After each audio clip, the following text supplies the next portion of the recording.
Mkhwebane appears to be on a war path with the committee. She wants it to put its proceedings on ice pending the finalization of her legal funding.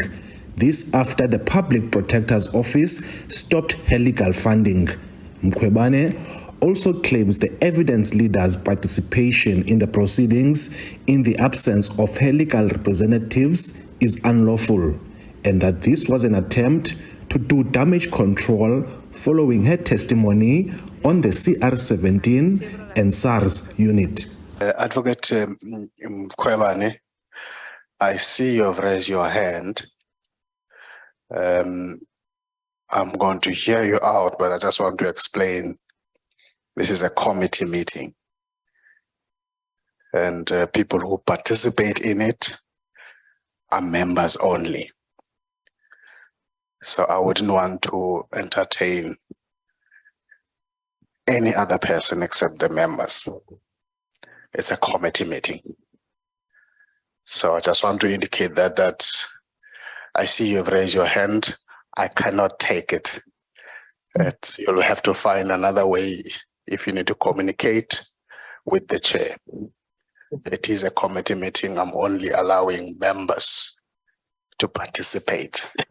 Evidence leaders are not members, Chairperson. I've written you an agent letter. I will look at that letter. Thank you. And it's not for you only, it's for the committee. And evidence leaders are not members. I did not give you platform, just mute here. You're not going to repeat that. Okay. This is a meeting of the committee. I've sent you a letter. You are not a member unless you are. But the evidence leaders are not members. Just mute her. Just mute her. It's a committee meeting. You're completely out of order. And I'm not going to take that attitude from you. Meanwhile, the evidence leaders have been analyzing various judgments that seem to dispute some of Mkhwebane's evidence, including on the Constitutional Court findings, setting aside her CR17 report. The Public Protector makes sweeping findings which do not show how the President exposed himself to a situation involving the risk of a conflict between his official duties and private interest. It is difficult to appreciate how the breach of this prohibition was established without identifying the President's private business and his official responsibilities in respect of which he had exposed himself to a risk of conflict. But Mkhwebane has taken issue with the continued leading of evidence in the absence of her legal team. I am here. I am alone. I don't have my legal representation.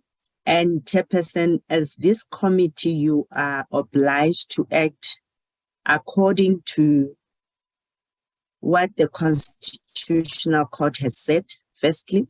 Secondly, Chairperson, you've got directives. But Janji's decision to give the evidence leaders the green light to talk about Mkhwebane's evidence through strong objection from other committee members. You can't say she must continue whilst we are questioning her presence and the presentation under the present circumstances. Don't bully us. You cannot continue in the absence of a legal representation. So, Chair, this thing is illegal that you're doing. Let's just stop here. Advocate Bao must pack your bags and go. This meeting must be adjourned. But ANC members of the committee supported Janji's ruling. From my side, I'm very comfortable with what is currently happening, because what the evidence leaders are currently doing, they are empowering us. While other MPs want the committee to simply exonerate Mkhwebane to save time and resources. Chair, this has been a very expensive motion for the country. We cannot allow matters to drag on until the term of office of the Public Protector ends. Mkhwebane protested strongly as well. You can't say it's a public. No, you can't do that, please. But why are they participating? No, Chairperson. I did not give you a platform. No, Chairperson, you can't treat me like that.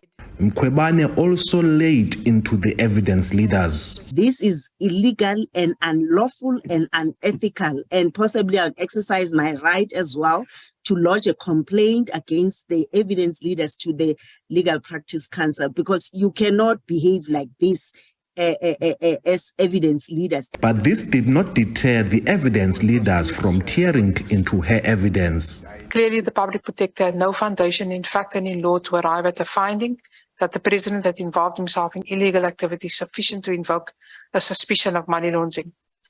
In addition, the public protector based the finding on legislation that had nothing to do with the offence of money laundering. We had covered that.